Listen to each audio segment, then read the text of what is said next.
de chez Chanel, je n'en veux pas. Donnez-moi une limousine, j'en ferai quoi, papa? Y a las 10 de la mañana, 35 minutos, nos metemos en el tema de portada hoy en Póster Central, que está vinculado con lo que ha dejado esta primera semana del inicio del juicio a Marcelo Macarrón por el crimen de Nora Dalmazo. Un comienzo del proceso que estuvo signado por la lectura de la acusación extensa en aquella primera audiencia, con la hipótesis formulada por el fiscal Luis Pizarro para que Macarrón esté sentado allí en el banquillo de los acusados, pero después con una impronta que ha dejado el propio abogado defensor junto a Macarrón y sus hijos, en el que parece haber quedado de lado la imagen de Nora Dalmazo y la verdadera razón por la que se está desarrollando este juicio, que es saber quién asesinó a la mujer el 25 de noviembre del 2006 en el chalet de la calle 5 en la Villa Golf, y una cuestión de exposición dramática en muchos aspectos de cómo los hijos y el propio viudo han vivido estos 15 años. Ese cambio de escenario, que forma parte de la estrategia del propio Brito, vuelve a disponer el debate sobre el caso por el crimen de Nora Dalmazo. ¿Se está realmente buscando al responsable? ¿Se está dilucidando la verdad real o estamos transitando un déjà vu de circunstancias que ya hemos vivido? En algunos casos hasta se volvieron a plantear amantes, como en el caso de Roren, ¿no? Se volvió a citar que había otro amante que le habían dicho que había sido amante de Nora Dalmazo. El fiscal Julio Rivero habló, primero, dos ejes que lo vamos a plantear hoy en el debate. Uno, dijo que el móvil no era económico sino personal. Vamos a intentar que las protagonistas aquí en la mesa de trabajo nos ayuden a explicar esto. Y además planteó la necesidad de pensar este juicio desde la perspectiva de género. Ya no se puede acusar a Macarrón de femicidio, pero sí se le puede dar la perspectiva de género al proceso judicial que está en marcha. Para poder analizar lo que ha dejado esta primera semana del juicio al viudo Marcelo Macarrón, tenemos aquí en la mesa de trabajo a la periodista, compañera de trabajo, además responsable de La Marea Noticias, ha estado allí como protagonista, recabando toda la información de lo que ha dejado este proceso, la periodista Karina Ambrogi. ¿Cómo le va, señora? Buen día. Muy bien, muy buenos días, muchas gracias por permitirme volver a este programa y como en esta mesaza, ¿no? Como usted también tiene mesazas, ¿eh? Sí, tratamos de replicarla en cada sábado y la verdad que es un privilegio que ustedes estén aquí. Y vamos a saludar también a quien es una trabajadora de tribunales que ha estado durante tantos años ligada a la tarea de la Cámara del Crimen y Correccional, que ha sido siempre, lo decimos en la tarea periodística, una referencia, aunque no hemos podido hacerla hablar tantas veces y nos hubiese gustado que nos hubiera dado, que pudiera hacer esa referencia. Afortunadamente la tenemos aquí porque siempre fue una fuente indispensable de información idónea y hoy creo que será una voz que nos ayudará a interpretar mucho lo que nos está dejando el caso de Dalmazo. Ingresó a tribunales en el año 86. Trabajó durante todos esos años en la Cámara en lo criminal y correccional. En aquel entonces había una única Cámara que tenía 2 secretarías.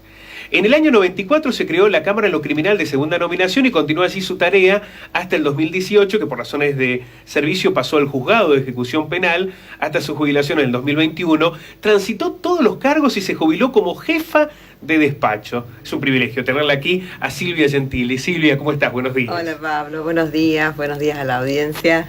Bueno, un gusto estar aquí. Un verdadero placer para nosotros.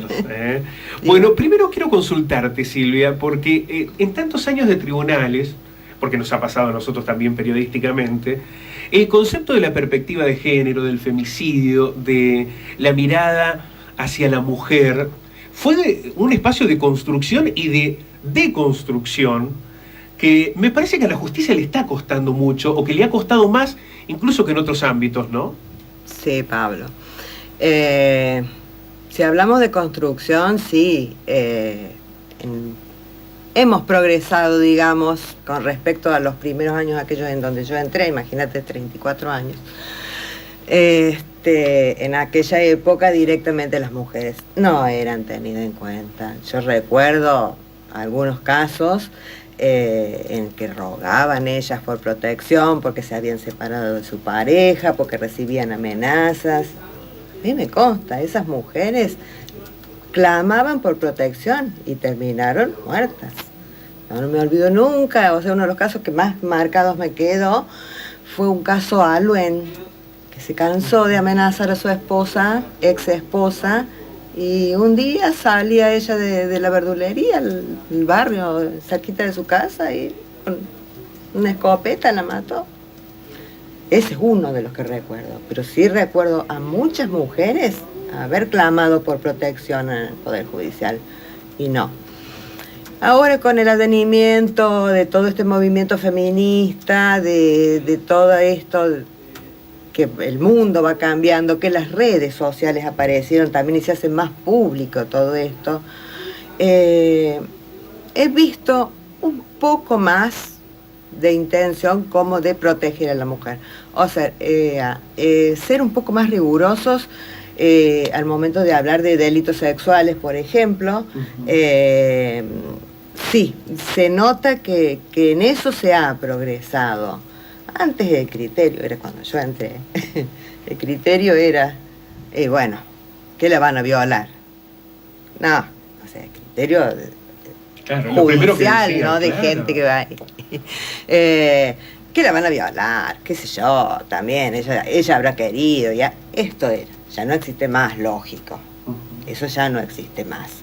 Sí veo que se ha aumentado, ha progresado en ese sentido de castigar más los delitos sexuales. O sea, de una manera, o sea, investigarlos más, ocuparse más. Antes de los delitos sexuales prácticamente no se ocupaba. Esta descripción que realiza Silvia es indispensable para entender cómo ha sido el proceso histórico-cultural que acompañó también el crimen de Nora Dalmazo. Todas las aberraciones que se dijeron en aquel momento, hoy uno supone tendrían mayores dificultades para ser expuestas de aquel modo. Por ejemplo, se puso el cuerpo desnudo, asesinado de Nora, en una pantalla de televisión horario central. Total. Eso creo que no hubiera ocurrido. Ahora, volvimos a escuchar en el juicio manifestaciones tales como amantes y demás, a pesar de que el fiscal había pedido centralmente de que el proceso se diera en un marco de perspectiva de género. ¿Es posible que eso ocurra en el juicio por el crimen de Nora Dalmazo? Yo escuchaba cuando vos decías que él pidió que o quiso que. En realidad el fiscal es un funcionario público, entonces él tiene la obligación de hacerlo de ese modo, porque él tiene que haber, por ejemplo, recibido la capacitación obligatoria de la ley Micaela. Él no tiene la opción de hacerlo con perspectiva de género o no, como sí Brito, ¿no? Porque Brito es un abogado privado que también debería oficiar en este marco y a esta altura con perspectiva de género, pero digo, incluso podría ser muy cuestionado el fiscal si no lo hace de este modo, ¿no? Tiene la obligación de hacerlo.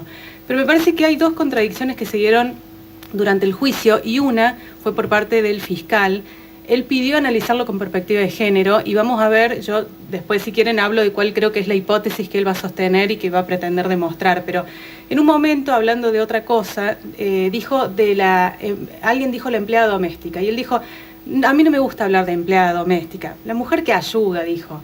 Bueno, claramente ese es un estereotipo de género. ¿Por qué? Porque la mujer no ayuda, es una empleada. Y ahí está invisibilizando que las tareas domésticas son un trabajo como cualquier otro y merecen un contrato de empleo. Es una empleada. Ser empleada implica que tenés determinadas normas que te protegen, derechos. Te tienen que pagar jubilación, tenés que tener vacaciones, antigüedad.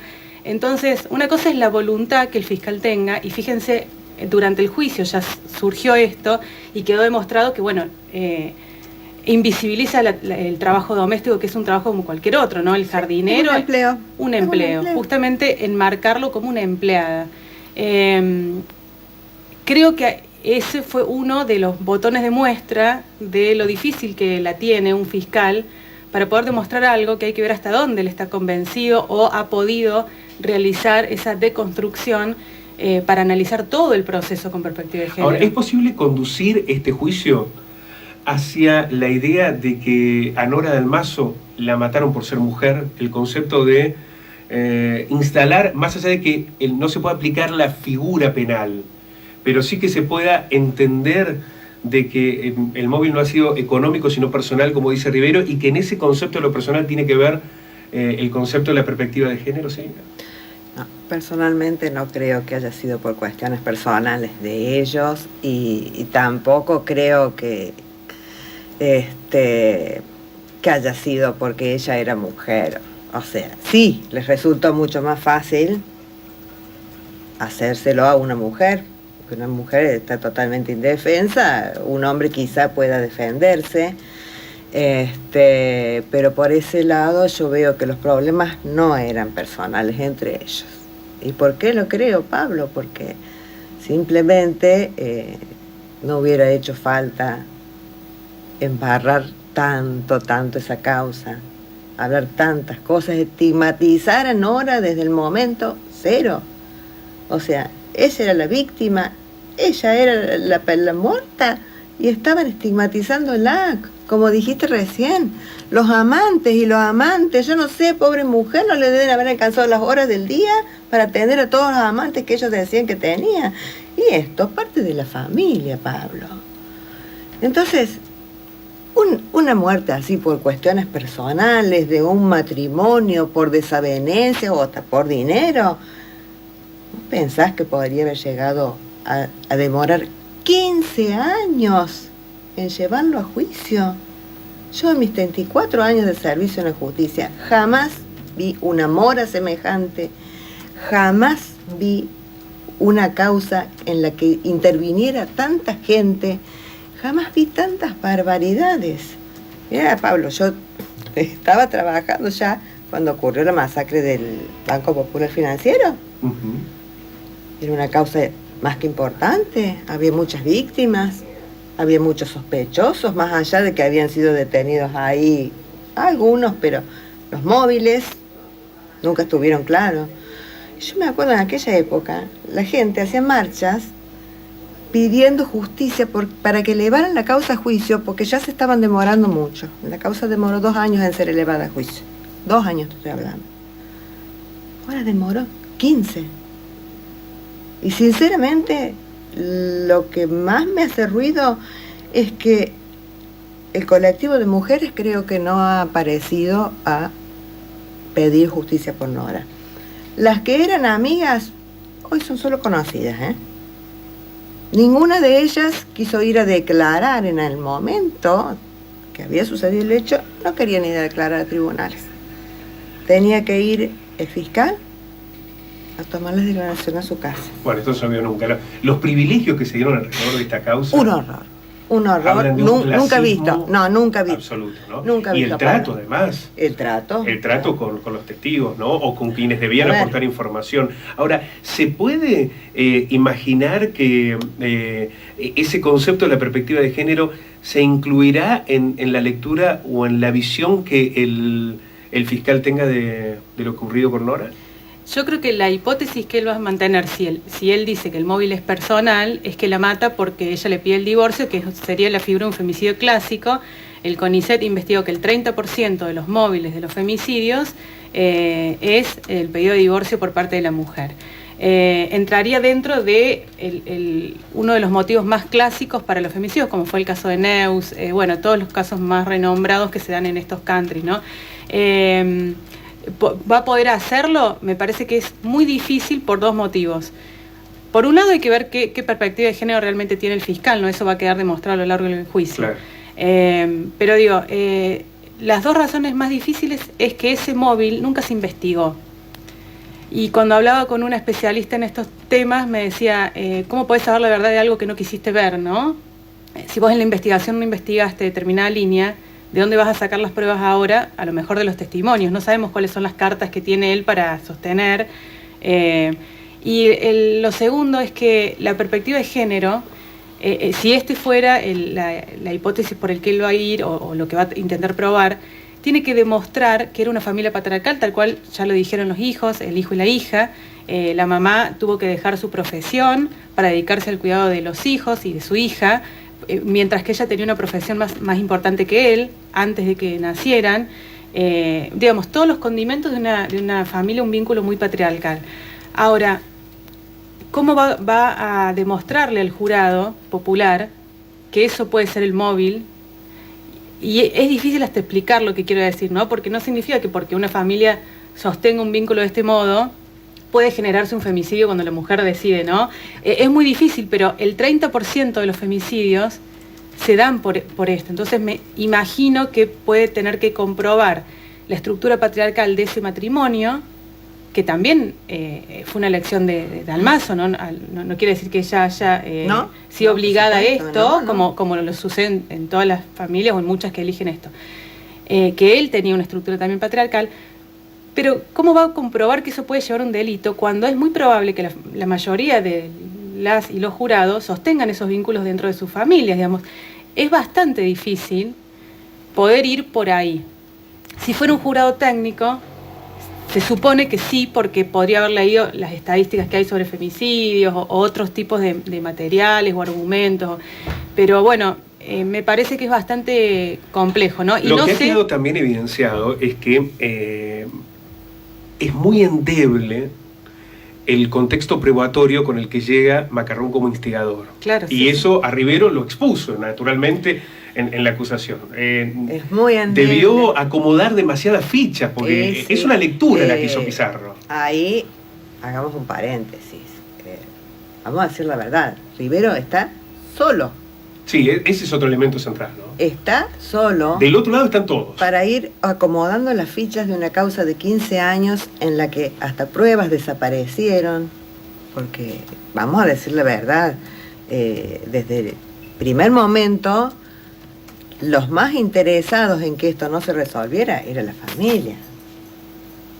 Y en aquel momento la madre aparentemente estaba interesada en que se descubriera el crimen de su hija. El martes va a hablar Juan Dalmaso, el hermano. Habrá que ver cuál, porque va a ser Exacto. el único rol, la única persona desde el lugar de Nora Dalmaso, desde la familia directa de Nora Dalmaso, que va a hablar. Ya lo hicieron los hijos y evidentemente han jugado a favor del padre. No, los hijos están muy interesados en sacar a su padre absuelto. Eso ha quedado evidenciado, pero desde hace años ya.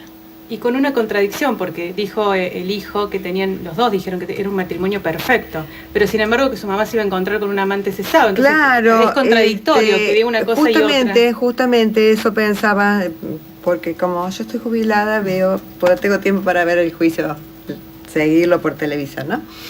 Y sí, es indignante esto de que ellos estén tan interesados en decir, ya veo para dónde va esto, porque están tan interesados en defender a su padre, que ahora ya nuevamente apareció Rohrer. Sí, además que lo involucran como amante. Como amante, pero ya tenemos a Albarracín, que también era amante, y bueno, ya pobre Nora había sido amante de Medio Río Cuarto en aquel momento, y ahora estamos reflotando nuevamente esa hipótesis. Ahora bien, nadie habla de las amantes de Macarrón. Y ahí sí veo la gran diferencia, Sid, ¿no? Que era la que aparece como testigo en la causa, que habló además diciendo que tenía miedo de Macarrón y cita algunos aspectos que incluso se había encontrado con Nora y demás. Aparentemente no va a declarar, ni hay una intención de citarla.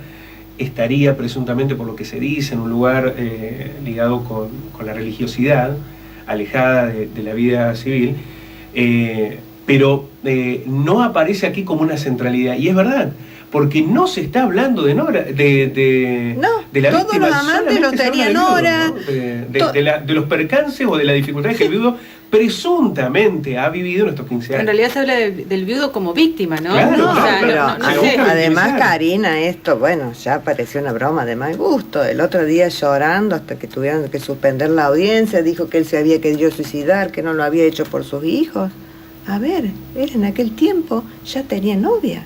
No nos olvidemos de María Pía Cardoso, que es detenida cuando salía de Y su aparecían casa. las portadas de los Y de las aparecían revistas juntos, o sea que esto no es ajeno a nadie. Bueno, por ejemplo, fuimos a una cena el jueves y las personas con las que cenábamos nos dijo, a los pocos días o a los pocos meses, fuimos a un casamiento y estaba él y lo vimos bien. O sea, Río Cuarto es una ciudad chica, estas cosas, pero me O sea, parece ¿cuál era el dolor, el tanto dolor y depresión que él tenía si él siguió con una vida que la verdad no... Claro, el tema es que todo esto que se pueda decir puertas adentro del juzgado no sirve como material probatorio si no es capaz el fiscal de llevarlo y ponerlo ahí en debate. Por eso hay que ver... No, esperemos que algo así surja. Claro, a mí porque si ya- no esto queda en un papelón Por ahora parece que vergonzoso. el que está manejando Vamos la a ver. estrategia del juicio es Brito, ¿no?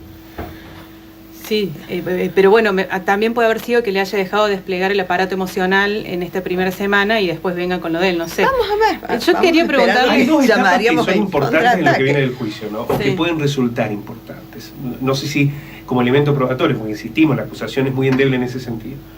Por un lado falta el aporte de los forenses, no han hablado los médicos. En el caso de los médicos forenses, los peritos, hablo de el perito químico Zavala, tanto los forenses como Masuccelli, Subirach y Virginia Ferreira, por lo menos lo voy a decir en lo personal, no quiero incluirlas a ustedes si no están de acuerdo, para mí son eminencias, son personas Totalmente, que no, tienen totalmente de una acuerdo. honestidad y un trabajo extraordinario, no han Totalmente hablado. de acuerdo. Y por el otro lado, me parece que también queda como última instancia escuchar a aquellos o aquellas que hablaron y que deberán ratificar lo que aparecen en algunos casos en el expediente, donde uno dice, bueno, hablaron cosas íntimas de Nora y demás, presuntamente cuando debían estar desde el círculo afectivo, ¿no? Si van a ratificar esas mismas circunstancias. Que a lo mejor también eso ayuda a Macarrón a decir, bueno, a Rivero a decirle, todo esto era una mentira, ¿no? Todo esto que decían era una escena, digamos, las amigas que supuestamente eran amigas, el marido que supuestamente era un buen marido, los hijos que supuestamente... Se entiende que a lo mejor ayude en ese sentido, ¿no? Esperemos a ver cómo, esperemos que surja algo, porque si realmente, después de 15 años, o casualidad 15 años, cuando prescribe la causa, Macarrón llega a juicio, vergonzoso, esto es una vergüenza que no tiene parangón, jamás lo vi. Ahora no se puede investigar a nadie más. Sí, yo creo que como un poco siguiendo la línea de que esbozó Silvia, en los casos en los cuales se pudo demostrar, el más reciente es el de Neus, el que mata a su esposa en el country, y que si no hubiera sido por las amigas y por la hija, quedaba como un pacto suicida, ¿no? Sí. Que se mataron porque tenían problemas con su hijo. Fueron las amigas y la hija quienes demostraron que no, que había cuestiones de género, ¿no? Justamente había desavenencias matrimoniales, utilizó este término, y él la mata porque es mujer y porque ella le pidió el divorcio, él al considerarla su objeto, suya, la asesina. Con los casos en los cuales recordamos también otro que sucedió en un country de Pilar y pasó lo mismo. Ella le pide el divorcio, hacía rato que era un matrimonio por conveniencia, los dos estaban de acuerdo en eso, pero cuando ella le pide el divorcio, él decide contratar a un hombre para que la asesine, y quienes salvan justamente de que esto quede en la impunidad fueron las amigas. Que es lo que estaría faltando acá, ¿no? Sí, es también un poco lo que pasó en el caso García Belsunce. Fueron las amigas las que siguieron. Acá las amigas hoy pasaron a ser simples conocidas, ninguna. Bueno, las pocas que han aparecido públicamente estuvieron en la marcha en defensa de Macarrón. Esa concentración que se dio al frente de tribunales en defensa de Macarrón. Quiero pedirles en el cierre una breve reflexión a ambas. ¿Qué lección va a dejar para la justicia en materia de perspectiva de género y en lo que significa la violencia hacia la mujer este juicio? La verdad que no creo que muchas. Me parece que no va a ser una elección con perspectiva de género. No lo va a dejar. Y yo no viví el tiempo horroroso que le tocó vivir a Silvia, en el que ni siquiera trataban las causas, pero hoy, por ejemplo, nos llegan todo el tiempo periodísticamente causas de abusos sexuales en las cuales los hombres permanecen libres 5 años, hasta que de casualidad, si es que se eleva la causa a juicio, sucede. Mientras tanto las mujeres son revictimizadas y abandonan los procesos. Me parece que se criticó mucho a los medios de comunicación y a la justicia, ¿no? Y también es como sacarlos de un engranaje más de la sociedad. ¿Está la sociedad de Río Cuarto con perspectiva de género? ¿Ya vivimos en una sociedad más igualitaria en la cual se reclame? Bueno, hay una gran porción de la sociedad que sí, pero no sé si la mayoría. Sí, eso yo coincido con vos. No sé si la mayoría, algunos. Casi te diría que son más los que no, los que, y bueno, algo habrá hecho, y qué sé yo, ¿viste? Y opino también como vos, no creo que se saque mucho en este juicio en tema feminismo, o sea, en tema de la mujer. De género. Bueno, mensajes, a ver, Noelia, excelente análisis, Karina. Patricia, Pablo, buen día, para vos y tu equipo, muy interesante el tema que vienen tratando como siempre. Nadie habla de Nora, nos dice Elena, y Nora está asesinada, muerta más de una vez. Susana, correcto, nunca habrá justicia para Nora, se tapan entre ellos, nunca les importó ella, los testigos reales nunca aparecerán, una se quitó la vida, a otros no los ubican. No sé el caso de que se quitó la vida, la verdad que no lo conozco. Y es la chica Masuero. Ah, Masuero, claro. Silvana Masuero. Claro. Bueno, un caso que nunca tampoco, me parece que se investigó demasiado, ¿no? Que deja 3 cartas en las que explica su motivo. No, eso quedó como un suicidio, no se investigó mucho más, ¿no? Isabel, este juicio parece un desahogo para el acusado. ¿Por qué de Nora ni la nombran? Dice Néstor, el gran circo de la justicia. Patricia, qué pena sobre Nora, ninguno de su familia o entorno realmente pide justicia por ella. Adriana, justicia por Nora. Eduardo, bueno, que se haga justicia por Nora. Gladys, nadie habla de Nora, la verdad, es verdad porque la única que puede hablar a su favor es la propia víctima. Viviana, así es la injusticia de Río Cuarto. Valeria, si no resolvieron el caso cuando fue asesinada después de 15 años, ¿qué se puede esperar? Para mí, nada, todo es en vano, es para aparentar que hay justicia. Mónica, la mataron 1 y 1000 veces y finalmente también morirá la verdad. Maggie, parece que no tiene corazón, no siente el dolor, solo piensan en ellos mismos, ya está hecho, hay que decir la verdad. Lo siento por su madre y por sus hijos. Elena, todo bien organizado, pero para los poderosos. Bueno, muchos mensajes, ya los vamos a estar leyendo a todos, gracias. Además, a los muchos que están allí conectados a través de la señal de Facebook. No les vamos a pedir que saluden para la cámara, pero podemos hacerlo, podemos. Bueno, muchísimas gracias a quienes también nos están siguiendo por allí. Bueno, vamos a seguir y seguramente los vamos a volver a convocar a lo largo de estos 3 meses del proceso, que suponemos van a durar 3 meses, pueden ser más, para que nos ayuden a analizar este contexto. Muchísimas gracias, Cari. Gracias a usted y a Silvina. Bueno, gracias a ustedes. Muchas gracias. Para mí ha sido un privilegio. Ahora que dispongo de tiempo, pues... Tantas veces que te hemos molestado yendo a la cámara a buscar información. No, pero hay algo que yo les quiero decir. A mí ese trabajo me encantó. Miren, yo soy profesora de artes plásticas. Claro. O sea, yo di clase 2 años y bueno, después, siempre quedé embarazada, nací mis hijos, ya como que dedicarme a la docencia, ya no. Y bueno, se me presentó esta oportunidad de entrar a trabajar a tribunales, en aquellos años era muy simple.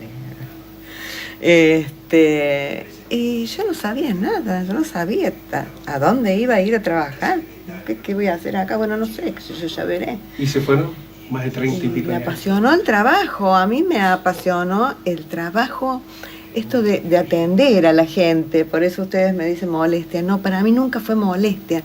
Vos sabés, para mí era un placer atender a la gente, porque yo tengo esta bendita costumbre de ponerme siempre del lado de los que sufren, de los que menos tienen.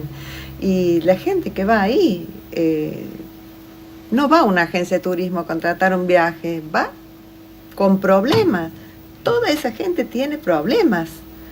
Entonces necesita por ahí una palabra de aliento, o alguien que simplemente le explique bien las cosas, que les dedique un poquito de tiempo, de compasión, porque ya sé, sí, hay alguien preso porque cometió algo horroroso, pero detrás de todo eso hay madres, hijos, esposas que están sufriendo.